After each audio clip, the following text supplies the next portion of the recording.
بسم اللہ الرحمن الرحیم۔ السلام علیکم ناظرین کرام، آج ہم بات کریں گے حضرت بلال حبشی رضی اللہ تعالی عنہ کے بارے میں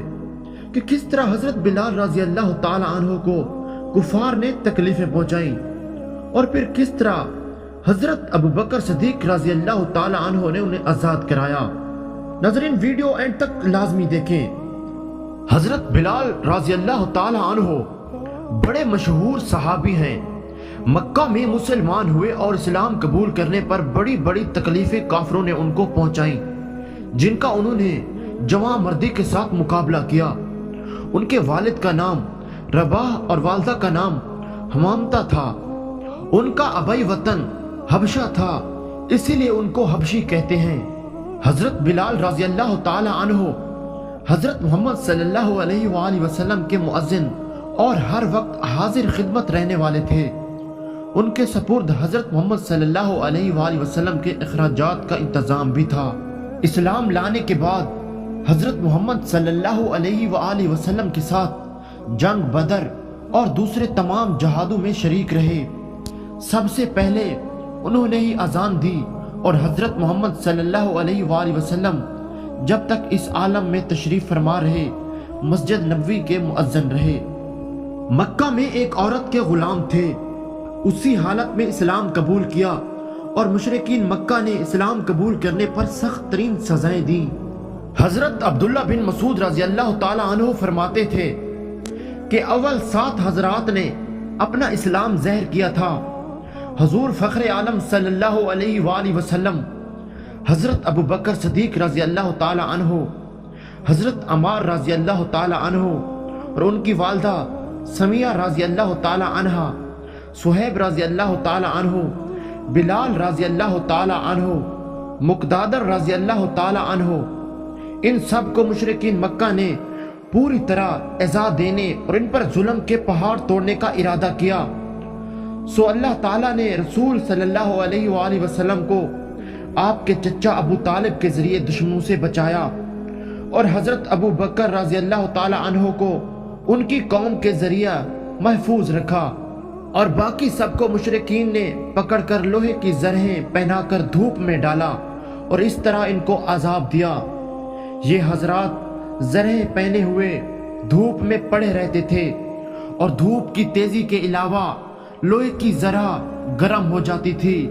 تو بے انتہا تکلیف ہوتی تھی۔ حضرت بلال رضی اللہ تعالی عنہ کو امیہ بن خلف کافر دوپہر کے وقت سخت گرمی میں تپتی ہوئی پتھریلی زمین پر الٹا کر سینہ پر پتھر کی ایک بھاری چٹان رکھوا دیتا تھا اور ان سے یوں کہتا تھا، تو اسی طرح پتھر میں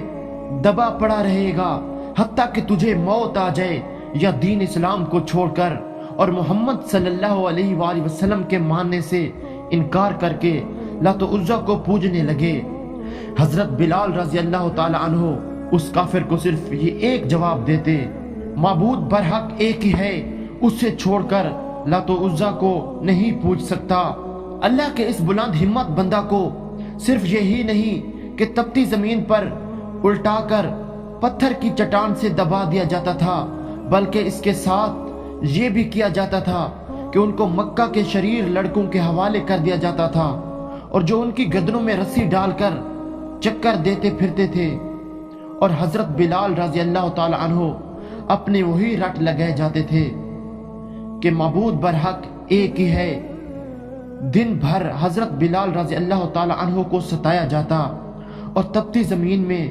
الٹا کر اوپر سے ان پر پتھر رکھ کر برا حال کر دیا جاتا تھا، اور پھر رات کو زنجیروں میں باندھ کر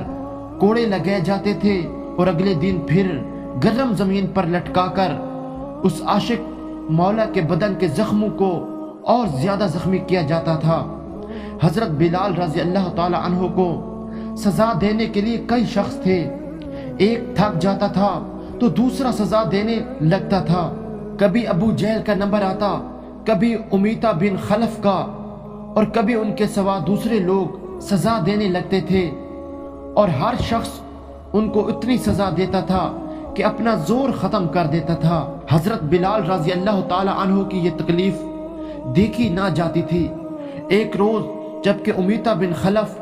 اور اس کے ساتھی حضرت بلال رضی اللہ تعالی عنہ کو مار پیٹ رہے تھے،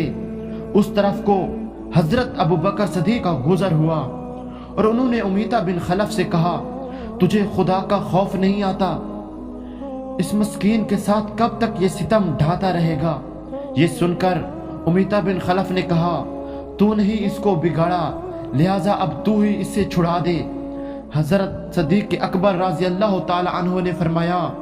ہاں میں ان کو چھڑا لوں گا، میرے پاس ایک سیاہ فام غلام ہے جو ان سے بہت زیادہ طاقتور بھی ہے اور تیرے دین پر جمع ہوا ہے، اسے ان کے بدلہ دے دوں گا۔ امیہ بن خلف نے کہا، مجھے منظور ہے۔ لہٰذا صدیق اکبر رضی اللہ تعالی عنہ نے اس غلام کے بدلے حضرت بلال رضی اللہ تعالی عنہ کو خرید کر آزاد کر دیا، اور ہجرت سے پہلے انہوں نے حضرت بلال رضی اللہ تعالی عنہ کے سوا 6 غلام اور خرید کر آزاد کیے جو اسلام قبول کرنے پر مارے پیٹے جاتے تھے۔